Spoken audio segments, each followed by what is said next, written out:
business is hard. There's a reason why not everyone does it, and it's because it's hard and it's challenging. I think money's important, but if it's the only thing, eventually you're going to burn out, because that external drive for more things I don't think is enough in itself. I then just went on Google and was like, coaching, and they're like coaching institute, life coaching school in Melbourne. And yeah, I invested 16 grand overnight, like more than I've ever spent on anything. And was just like, okay, this is what I'm going to do.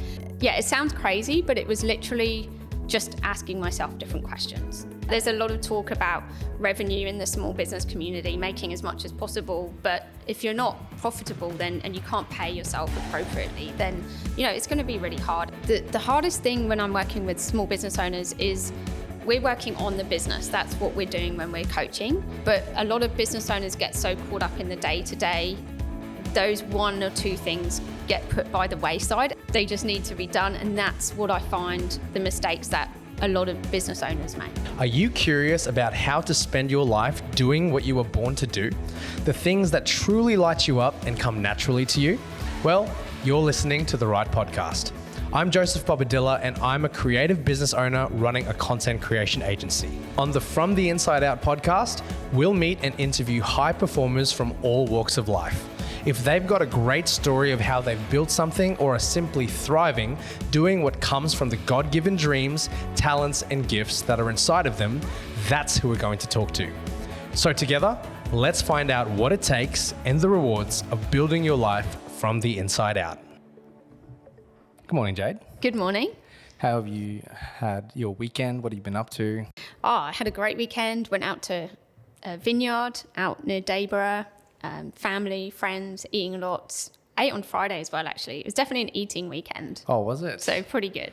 Yeah. We were just talking about how full our weekends were before we started recording. And now obviously you're here this Monday morning. Yes. On our podcast. And so I just want to say thank you for making the time to come out here this morning. Thank you. Thanks for the coffee. Yeah, first podcast I've heard. Absolutely, yeah. Are you feeling okay? Oh, yeah. We're good to go. Awesome. Well, for those who don't know you, welcome to this episode of our podcast. This is my business coach, actually, Jade Varley, who helps different small and medium business owners to accelerate their growth. She's got a really great bio here, but I'm kind of just going to go off the cuff because in my experience, she has been helping people like myself and others who are trying to grow their businesses and just really get better at operating and understanding more about themselves and their companies. And it's been a really beneficial over a year that we've been working together. Thank you, Joseph. Yeah. Thanks. It's great to hear. I really enjoy working with you as well. It's awesome. I appreciate it. And so we want to unpack that today, Jade. I want to hear a little bit more about how you got to this point because, you know, I don't know if people can tell from your accent, but you're not from Australia. So you lived overseas for a while and then You've made the move here. And so we're going to get into that in a little bit and hear about the journey. But like we do on this podcast, the guest before you asked a question without even knowing who you were.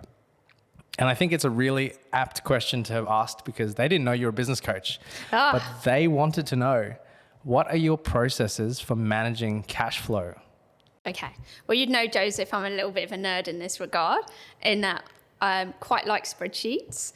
So it's something that I developed myself around, like I call current accounts, because I think zero's amazing. It's one of my favorite things. I love looking at the profit and loss, but it doesn't actually tell you where you're at with your cash. And it's really easy to get caught out in thinking everything's good on the profit and loss, but you don't have the cash in the account or you're overspending. So for me personally, I have a spreadsheet which tracks where I'm at with my cash throughout the month, so I can predict what's coming in and what's coming out, and just also have percentages. So I'm a big fan of Profit First, the book, also the Barefoot Investor for my personal, and that really inspired me as well in having different bank accounts and putting things into different buckets, which is what they did back in the day. And I think those kinds of strategies still work today. I found that super helpful. You know, like we've unpacked in our sessions, I enjoy spreadsheets myself, and I've enjoyed doing the Barefoot Investor formula. And I found, and you know, this is something I found in my journey, is that when I had a stable income, it was really easy to budget and to know this is going there, this is going there. But then as soon as starting to run a business, it just all kind of went out the window. Yeah. And it wasn't until we started talking and you kind of hammered it into me every month that use this spreadsheet and get used to this pattern. And now a couple months into doing that myself, I've really found the freedom in knowing if things are working and how much can be spent on different things. And so, yeah, for anyone who's listening, definitely use the things that Jade is talking about, the profit first, use the Barefoot Investor. But you're very good at what you do, so. Oh, thank you. Yeah, so I use those two and then another one as well, because again, through my own mistakes, and I found this with a lot of business owners, like you said, you can do it personally really well, but somehow with all the different hats we need to wear, it just gets really hard to manage it all. And look, a bit like you, spreadsheets aren't the most exciting thing, are they? They don't look particularly visually appealing, but I think you can have fun with it. Absolutely. You've said one of the things that I remember you saying was it revenue is vanity, profit is sanity, yes, and cash is king. Yes. And I think I'm starting to understand that on a practical level now. Yeah, it wasn't my quote. I'm trying to remember who it was. Yeah, we'll but attribute it to someone. Yeah. Yeah, someone said it, but I'm a great fan of it. I think that there's a lot of talk about revenue in the small business community, making as much as possible. But if you're not profitable then and you can't pay yourself appropriately, then it's going to be really hard. And business is hard enough as it is. And I think we just need to have a look across all the numbers and just be aware of it, because it's easy to get caught up in the growth, which is exciting, but the other things are important as well. And when people are throwing out big numbers out there, huge growth, 75% growth in 12 months, or I did this million and that million, you can really get caught up in it, but it's not always the most important thing. Absolutely. And I have had conversations now several years in with people that I looked up to, and from the outside perspective, it looked like that was the goal, was to increase that top line revenue and be growing and hiring staff. And then commonality that I've seen is because the cash wasn't solid, they all eventually had to scale right down, let go of people. There were things that happened that I don't desire to get into myself. Yeah. And so working with people like yourself, like a really great business coach who gets that, I think has been, well, for me, it's been one of the best seasons of business to date. So I appreciate that. That's so good to hear. Thank you. No, thank you, Jade. And so that's your testimonial for me. That's bit done now. I've done all the self-promotion. There you go. Absolutely. You can use that now in your marketing. But I want to get into how we got here. So obviously, amazing business coach today. You've been doing this for a couple of years now, but I assume that early on in your life, maybe the word business coach or the career business coach wasn't a thing. True. So in the early days, like what were the things that you were thinking about doing as a career? What did you enjoy? Good question. Wow. So my first career was actually town planning consulting. So I did that for 10 years. So I didn't go straight into business, and moved countries and changed career about the same time. Wow. As you do. And but even coaching wasn't my first business idea. I had a real interest for having a small business, but I didn't know what it was going to be. So I spent at least 3 years searching for new business ideas. Like while I was in my job, I was actually going to have a baked bean curry business. It was going to be amazing. What was it going to be called? I don't know. I hadn't got that far. But it was the only, I'm actually not a cook at all, so would have been a really bad idea. But it was our favourite dish that my stepdad used to make. And I was like, it's going to be the best business ever, as well as a mobile ice cream bike. I'm hearing food. So, well, actually, funny you say that, because selling water bottles on Oxford Street was also another business idea as well. And wow. I kept looking into them, and it wasn't going to work. But yeah, so I had a passion for small business. I knew I wanted to do my own thing.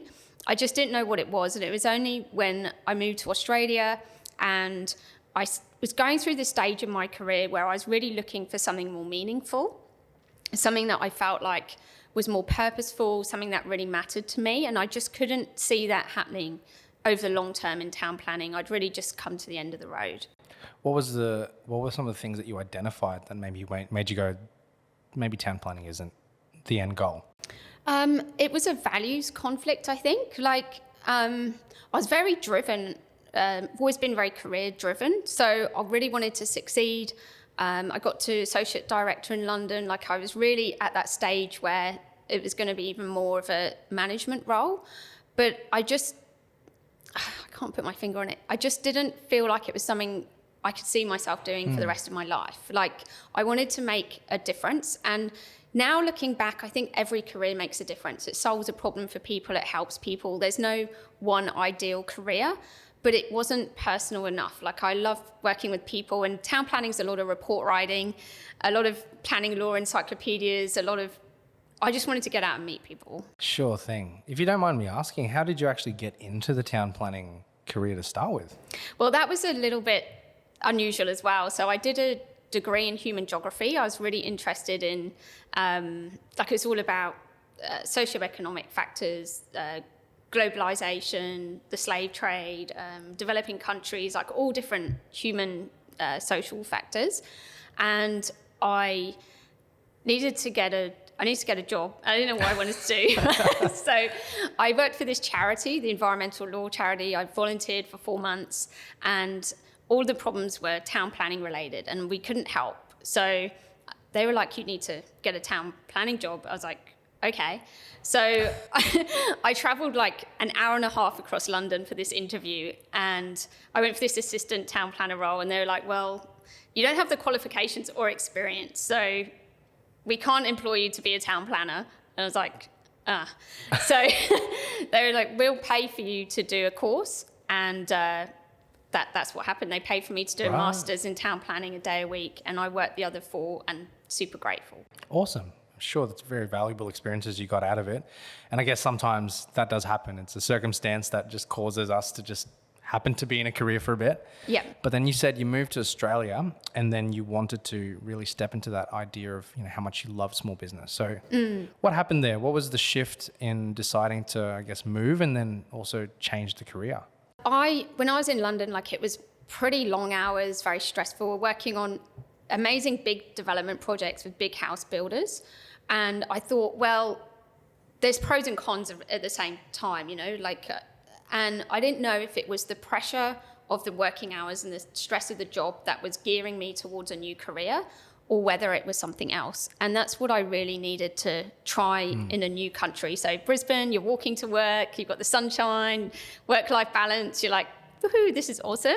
And then after 18 months, 12 months, I realized it was something more I needed to change. So what was that process then? So town planning to business coach. Yeah. Maybe walk me through that. How did that happen? Well, when I was in London, I used to work with small business owners as part of my job. So all the consultants, landscapers, alongside architects, energy consultants, I'd be managing them for the project to put together a mixed-use development project. And I got to know them really well. And we'd have these crazy deadlines, and they'd be like, oh, I'm not going to make that deadline, or I can't do this, or this is too hard. And I got to know the business owners quite well and realized that they didn't have the resources or the systems and processes that was holding them back. And so I used to speak to them on the phone a lot, and I'd be like helping them through their challenges to meet the deadlines, or, help them with questions they didn't want to ask my boss, because they were like, I don't want to let him know I don't know this information. Yeah. So that's when, now looking back, I realized that's where my drive came for small business. But at the time, I was just asking myself different questions, like, what can I do that would give me more meaning and purpose? And that's literally when it just it sounds crazy, but it just popped into my head that coaching, that was it. And I then just went on Google and was like, coaching, and they were like, Coaching Institute, Life Coaching School in Melbourne. And yeah, I invested 16 grand overnight, like more than I've ever spent on anything. And I was just like, okay, this is what I'm going to do. Wow. And it was just yeah, it sounds crazy, but it was literally just asking myself different questions. What did you ask yourself? What can I do that will give me more meaning and purpose? And so in the process of the early days there, did you find that you were seeing that purpose and that meaning come straight away? Like, how did that? No. Yep. So I signed up to do a 2-year diploma in Melbourne. So I'd work during the week, and luckily it was remote. So you do 3 long day weekends. So not being from Australia, I didn't realise you're not supposed to take leave in your first year. You're supposed to work up your leave. And they were like, she's taking leave in month 2. Oh, and no. in England, you just get it straight away. Fair enough. I take all these long weekends, like as many as possible, to go and do the course in Melbourne. and then study like 20 hours a week on top of my job. So to be honest, the first 5 years were pretty hard slog of studying, learning a new trade, and learning how to do a business. So that's the course I was really lucky taught us how to like sell and market ourselves and run a business as well. And so I didn't start off in business coaching. I started off in life coaching and trauma, career coaching, and then business coaching. So, wow, that's a bit of a progression. Yeah. What did you find from the first life, trauma, career? Like, what was the experience there doing that?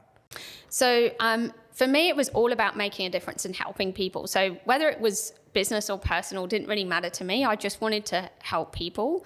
And I guess I was like one of those people young, like helping people with their problems. So it seemed like a natural thing. Now, again, looking back.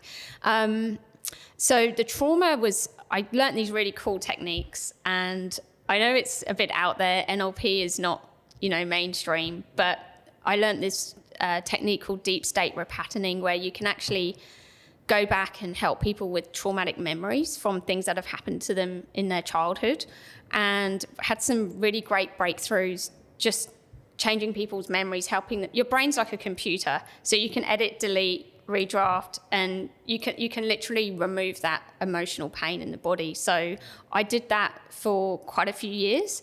And what's different about coaching is you attract the clients like as you evolve or that you're ready for, and that just changes over time, and after a while you don't get those clients anymore. Right. And so how did you find your first business coaching client? Yeah, so I did career coaching for a bit, and because people kept coming to me for career change because I'd done it. And then while I was doing that, people started asking me about business coaching. Oh. So it just happened naturally. Right. So it just developed, and so since then it's been that culmination now of the things that you saw in those small business owners that you wanted to help. Yeah. And now practically being able to help them. Yeah. So what's so strange is I'm kind of 11 years in business now. You go down this journey. It's only now looking back that I realized what I'm helping business owners with. I was helping them in town planning, and my stepdad had his own business, and I really wanted to help him with his. But it wasn't like a straight journey. It wasn't like A to B. I've done this to get here. And only now looking back, I can see how it all fits together. Amazing. You would have had so many great experiences and learnings over this last 11 years, you were saying. Yeah. Most businesses don't even make it past a couple of years. So to do it for this long, well done. Thank you. What do you think is the secret to doing that? Resilience. Failing fast. Look, for me personally, like I had such a strong inner drive. Like this means more to me than a lot of things in life. So this is my, dare I say, mission. And so whatever challenges come my way, I'm willing to face them. And I think that's how I see it. Like business is hard. There's a reason why not everyone does it. And it's because it's hard and it's challenging. So I'm not going to say it's super easy because it's not. There's times when it's been really hard, and there was one year I had to get a job which was really hard, and I had to go and save some money and come back again. There's times I've had to remodel. Like it wasn't just a straight line. But if you have as one mentor said to me, if you have a big enough why, you'll figure out anyhow. I know we've said probably in bits and pieces that mission or that why, but I guess in plain speak, what is your current mission or your why? So my current mission is to impact the lives of 1,000 people in 5 years, which doesn't sound like a lot to me, but it's a start. And when you look at what it takes to do that many people, that's why the last few months I've changed. I'm doing one-to-one coaching and training so I can have an impact on more people, so I can keep adding to those numbers. And that's all I've got at the moment, is just improving the lives of people. Yeah, amazing. I think you're doing a great job with that. Thank you. I don't know if you remember that from the post that I said, launching this podcast, but the name of the podcast has a lot to do with what you'd said to me in one of our sessions, which is that I should be building a business from what's inside. And so could you speak a little bit into that? Like why would you say it's important for someone to build their business from what's inside of them? Personally, I don't really know any other way. I think it's important because when I was helping people to change career, one of the biggest challenges of changing career or starting a business or growing a business is listening to so many different opinions of what people think you should do, who you should be. Is it right to do 9 to 5 or should you have a business?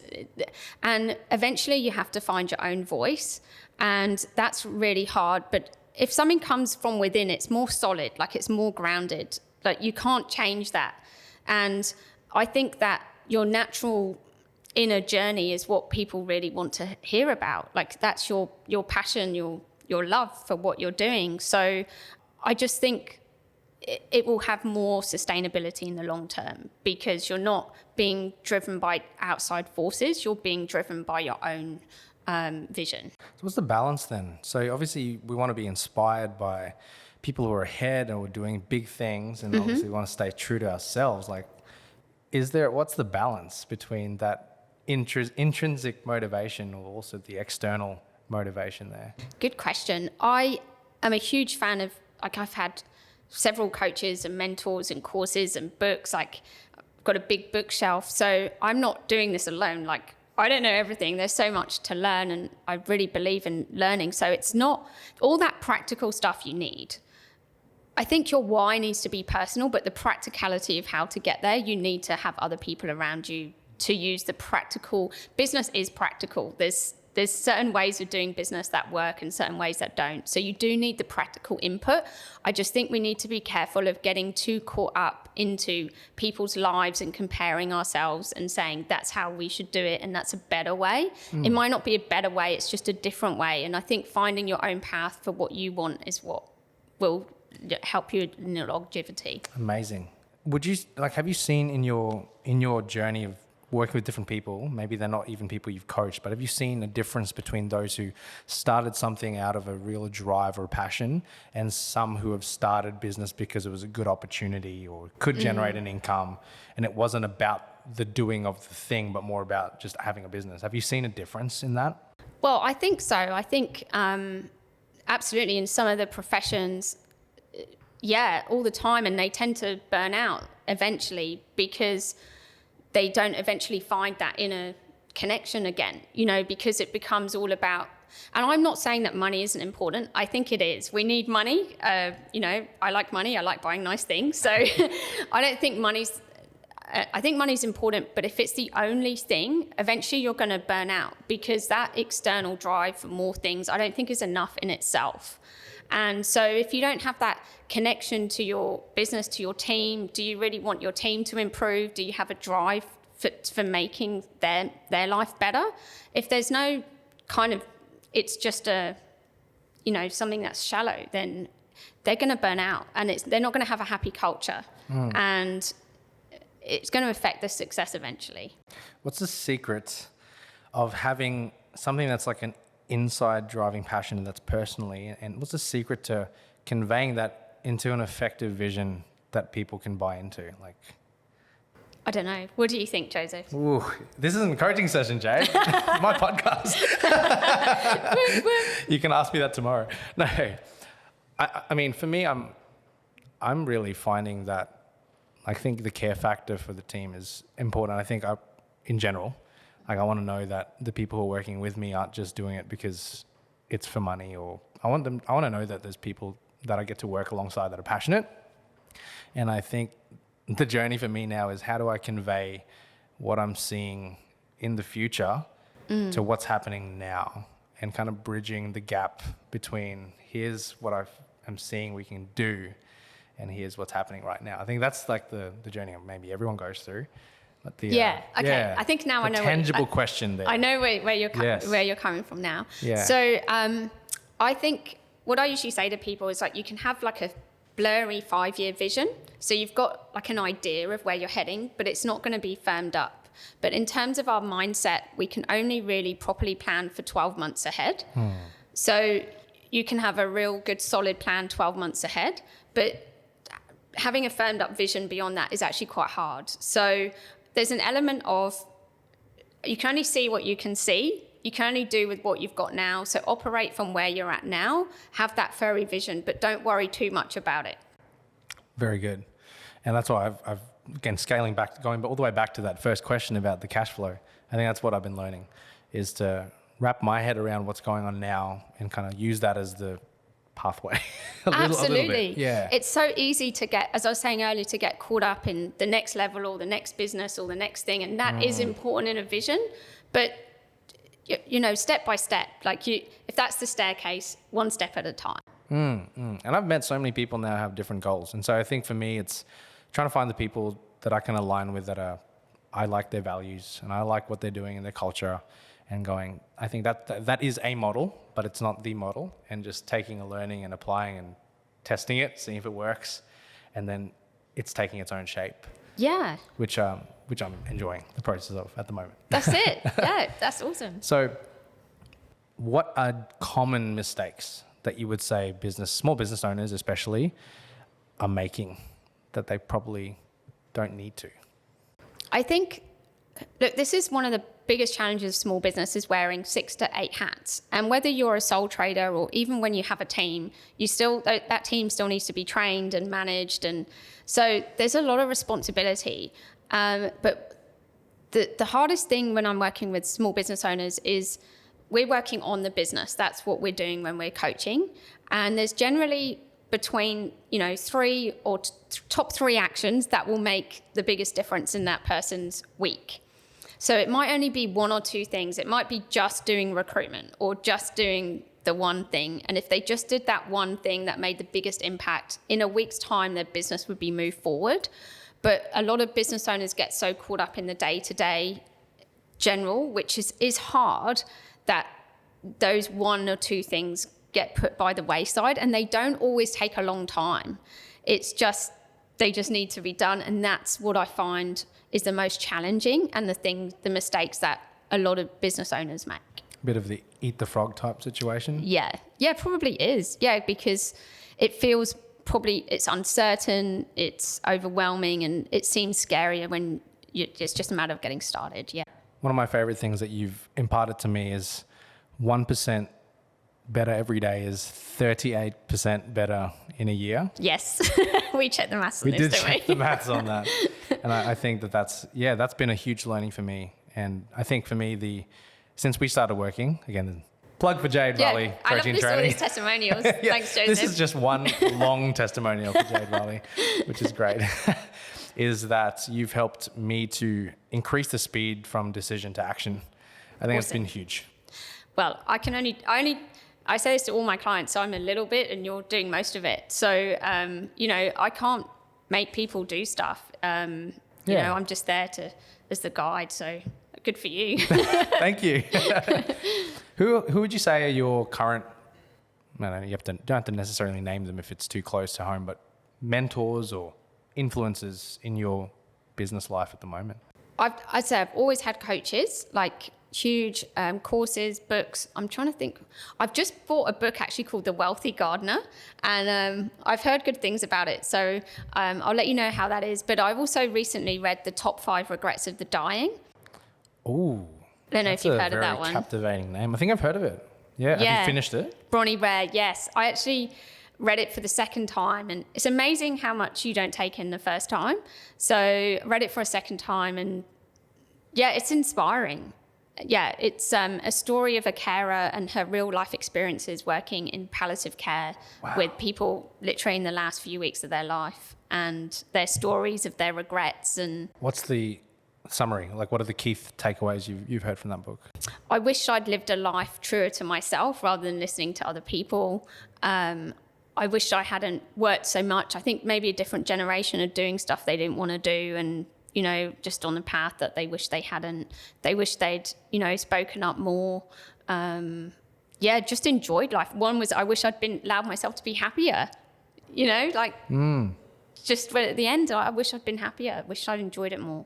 I think that's some of the things that, for me, my forming mission and passion is a lot about that, which is, I think that's a book I want to read, because part of my hypothesis is that life is simple, not easy, in terms of there is something that we all probably should be doing with our lives in one way or another, and we complicate things, and we complicate the simplicity of life with life. Yeah. And I have that theory that everyone on their deathbed kind of wishes that they would have done a few small things, and their advice, like if the older someone gets, their advice would be more just quick to the point, like love everyone, or be nice to people. Yeah. And it's not like a massive 5-step guide. So I'm very keen to unpack that book. And in view of that, I'm curious from your perspective, because if you had, I don't want to frame this too morbidly, but if you were in that end of life stage, like what would you want people to have said about you? Well, that's where it comes back to my coaching. Like, I had this rocking chair test, they call it, where you look at the end of your life and you look back and you go, what exactly that? What would you want to see in your life? What do you want to have stood for? And this is what coaching is about for me. It's knowing that I made a difference in people's lives, and they would say how the coaching helped them. Without that sounding like vanity, it's more like that I've made a difference. Like, I've had a positive influence or just made someone happy. Like you said, I hope that my family and friends like me as well.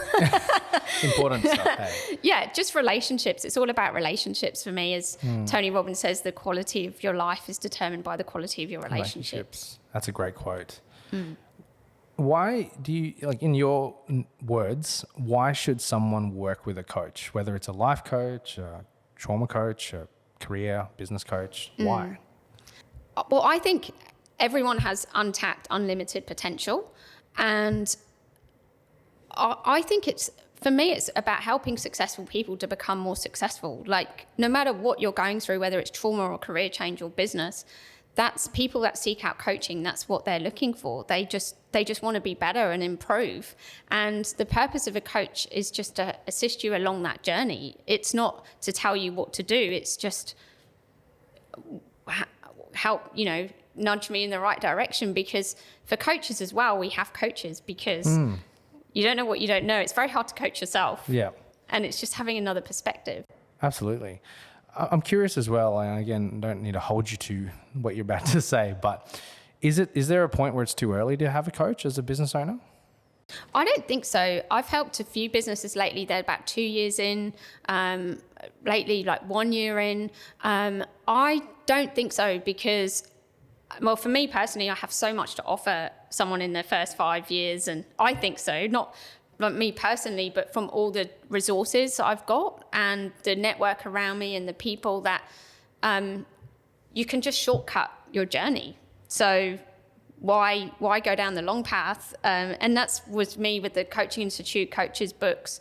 It would have taken me a lot longer and a lot more mistakes if I didn't learn from others. I'm curious now, obviously in view of your legacy that you want to impart and where things are at now, if you had unlimited time, unlimited money, would you still be doing what you're doing? Yes. And if so, which the answer is yes, what do you think is the nth degree you could take it to? Oh, now you're asking. Well, probably be more travel and more speaking, I suppose. Now you've just put me on the spot. That's the thing that popped into my head. But I love all aspects of my business. I can't believe I just said that, but I do. I'm like, did I just say that? That just doesn't sound true. No, it's good. So I enjoy all the different, like I enjoy the one-to-one. I enjoy the training. Speaking is something I probably haven't done to its full potential. You mean speaking as in a kind of seminar coaching capacity? Yeah. So yeah, kind of bigger platform. Yes. Right. Yeah. But I don't know now if I can do that. Should put you on the spot. Yeah. Do you find a difference between, again, assuming you've worked with all sorts of sizes of businesses, do you find a difference between larger businesses that you work with and, I guess, smaller ones? Like, as a coach, how do you find that? Yeah, so different problems as the business goes through the different life cycle stages. So in the however many years, it's all about accelerated growth. So making as much money and profit as possible. You need to get the plane off the ground. And that will still continue because, as they say, you're either green and growing or dying and rotting. So as much as I find that such a trite quote, it's kind of true. So even when you get bigger, you still need to grow, but it becomes more about systems, processes, the team, culture. And so the problems change. As a small business owner, we all have problems. You will never not have problems. It's just the the nature of the problems change into something else, and it becomes more about efficiencies and getting it to work consistently. Definitely. I've definitely been seeing that in myself. Like the problems that I thought were huge 4 or 5 years ago, now I kind of like just do them. Yeah. And then there's new problems. Yeah. I'm like, hopefully one day this will feel like those other problems did. Yeah. But at the moment they seem like mountains, but Yes. one day. That's it. And I think that's the beauty of business, which I'm currently enjoying in this. I keep saying second win for myself. It kind of is the 5 to 10 year stage now. Yes. I'm really excited about what that means. 'Cause I think yeah. getting through that first milestone of 5 years, I feel like has been a bit of a journey. 100%. Mine was the same. So, and for me, I'm pretty bad at celebrating milestones, as you know. Good point. That's probably another bit when you said mistake, is not celebrating along the way. Yes. It's easy to do because you're always like, that's the next thing, that's the next thing. Kind of forget like what to actually. What do I like again? 100%. Yeah. How do we celebrate this again? By Lots of keeping champagne. on doing it? Oh, yeah. Absolutely. It was National World Champagne Day on Friday. There's by the way. all of these days that I had no idea about. I feel terrible because apparently last week it was World Teacher Appreciation Day. Oh, I I'm missed a that teacher. one. Yeah. I didn't know. Oh my God. I didn't know. That's It was her hilarious. birthday. I did get that right. So I got one thing right. I hope. But no, I've been really enjoying our chat, and I'm curious. A bit of an introspective question. We didn't really talk a lot about your early childhood, but Yeah. do you feel like Jade growing up would be proud of what you're doing today? Oh, don't know. Look, who knows? School was pretty tough for me. My parents travelled a lot as a kid, which was awesome. I met, lots of new people, different places, but also moved schools quite a bit. So from like 10 years old, I had to really work hard, work my way up in school. And so bottom of the class, E's, F's and G's and everything, not really being able to, read and write well. So, for me personally, like getting GCSEs and schooling is like huge. Like it meant the world to me. And so just doing that was, I was like, oh, I got through school. So Amazing. Yeah, the fact that I'm so grateful to even still be able to make money, because that was hard enough. So Wow. Yeah. Well done on everything that you've accomplished. Thank and you. All the people that you're helping. And if people wanted to find out about you online, where would they go? What can they look up? Probably my website, jadevarley.com.au. Made it pretty simple. And yeah, I'm on LinkedIn, Instagram, Facebook as well. Yeah. Amazing. Before we wrap, I want you to ask the next person on the podcast a question. You don't know who they are, but what would you want to know? What do they love most about what they do? Nice, short and sweet. Amazing. Jade, thank you so much for coming and doing this conversation with me. Thank you for having me. I've really enjoyed it. Lots of nuggets. And I'm sure we'll have you on another future episode. Maybe we'll talk about something a bit more tactical as well, now that people would know who you are. Okay. But thank you, and I appreciate it. And for those of you who have watched and have listened to this whole episode, thank you for joining us on another episode of the From the Inside Out podcast. Really hope that you got a lot of value out of this conversation with Jade today. And if you did, if you're watching on YouTube, please give us a like, subscribe to the channel, and do all the things. If you're on Apple Podcast, then please leave us a 5-star review. That will help us to get more visibility on this channel? Podcast. That's what we're doing. Yeah, that's it. Yeah. And thank you again, Jade. Really appreciate Thanks, your Joseph. time. Love working with you. Thank you. Amazing. All right. Thanks, everyone. Cool.